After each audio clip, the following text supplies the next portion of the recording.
Bonsoir Asdine Mahalou. Bonsoir.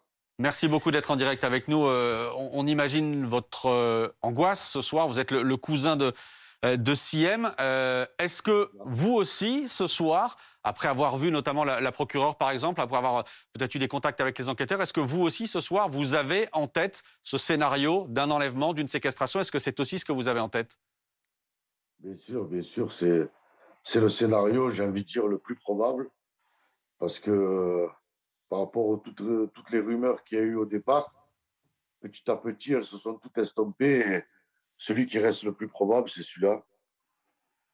Dans quel état êtes-vous ce soir et dans quel état est la famille ce soir? Voilà, alors j'ai envie de vous dire, nous, que ce soit moi en tant que cousin ou bien les amis, copines d'enfance et autres, c'est très, très difficile. On en a des nuits très courtes, on y pense constamment. Là où on se rend la journée, ça ne parle que de ça. Mais j'ose même pas vous parler des parents parce que c'est à peine s'ils arrivent à tenir debout, quoi.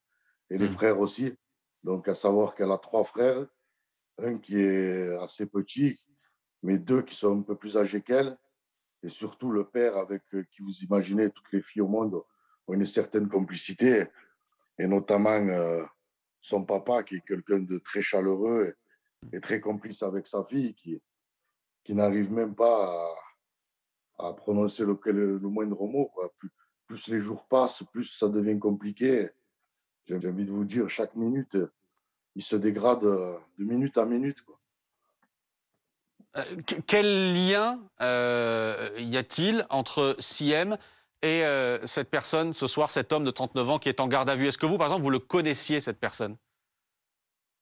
Oui, on le connaît. Voilà, c'est un très petit patelin là où on habite et vous savez que tout le monde se connaît. Tous les habitants du patelin le connaissent et donc nous, voilà, ses parents ont grandi à deux pâtés de maison des parents de Siem, de ses grands-parents aussi. Donc ça fait énormément d'années qu'on se côtoie. Et même s'il est très défavorablement connu des services de la justice, voilà, nous on est rentré, on s'est jamais immiscé dans sa vie privée. Il a connu beaucoup d'années d'incarcération. Hmm. Mais voilà, avec Léon G, avec voilà, on connaît ses sœurs, on connaît sa maman, on connaît. Donc tout ça a fait que forcément on a eu des liens, même si avec la personne en question, ils ont été très peu de personnes le connaissent personnellement, Hmm. vu le nombre d'années d'incarcération qu'il a connu. Mais voilà, on connaît toute sa famille très bien et c'est ce qui a fait qu'aujourd'hui, il a pu se rapprocher de Siem. Hmm. On a vu que vous aviez manifesté ce matin au palais de justice de Nîmes, alors que ce garde à vue était censé être jugé dans une autre affaire. Aujourd'hui, vous avez rencontré la procureure. Qu'est-ce que vous pouvez nous dire de cette rencontre, des éléments qu'on a pu vous donner? Eh bien, en fait, voilà, Madame la procureure a accepté de nous rencontrer avec les deux frères de Siem.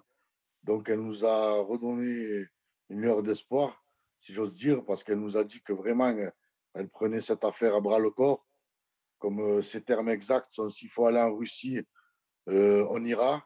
On a les moyens pour, pas besoin de passer par Paris.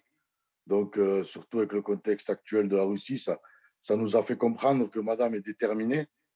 Maintenant, voilà, euh, ce monsieur devait être jugé pour une affaire euh, qui a touché des gens qu'on connaissait aussi, qui habitaient un village à 5 kilomètres. Et Hmm. cette affaire date de plus d'une dizaine d'années. Donc, ça nous rappelle aussi, malheureusement, la lenteur de la justice. Et comme par hasard, j'ai envie de dire, il faut que ça tombe en même temps. Donc, c'est triste pour ces gens-là qu'on connaît très bien aussi. Mais bon, voilà, cette affaire, elle a attendu 11 ans et j'ai envie de dire, elle peut attendre un peu plus parce que là, il y a une vie qui est en jeu et chaque seconde qui passe, c'est des secondes de trop. Monsieur Malou, question de Pauline Simonet en plateau pour vous. Oui, je voulais vous poser une question au sujet du suspect qui est actuellement en garde à vue. On a entendu tout à l'heure une amie d'enfance de Siem, votre cousine, avec beaucoup d'émotion, qui nous a dit qu'elle considérait ce suspect comme un homme dangereux, comme un homme infréquentable. Est-ce que Siem vous avait déjà fait part d'une certaine interrogation, d'une certaine inquiétude, elle qui allait garder régulièrement ses enfants? Non, à vrai dire, voilà, on peut tous imaginer, voilà, cette personne, on aurait pu penser qu'il nous vole de l'argent, qu'il s'en prenne à des proches, mais de manière, je ne sais pas, avec de la violence, avec un vol de véhicule. Mais qui peut imaginer un jour qu'on va vous enlever votre fille? Surtout que voilà, c'est des faits qui sont très rares, et encore plus venant de gens qu'on connaît. Et en plus, nous ne sommes pas des gens qui roulons sur l'or. Donc, imaginer qu'on va pouvoir nous enlever un de nos enfants pour demander une rançon, je veux dire, demander à n'importe quel commun des mortels, on ne peut pas s'attendre à ça. On ne peut pas imaginer un tel scénario. On est tous tombés de très haut. Et j'imagine que cette histoire choque la France entière. Mais Hmm. imaginez, nous qui côtoyons cette famille depuis des décennies et à qui nous n'avons rien à reprocher aux autres membres de la famille, c'est uniquement cet individu-là.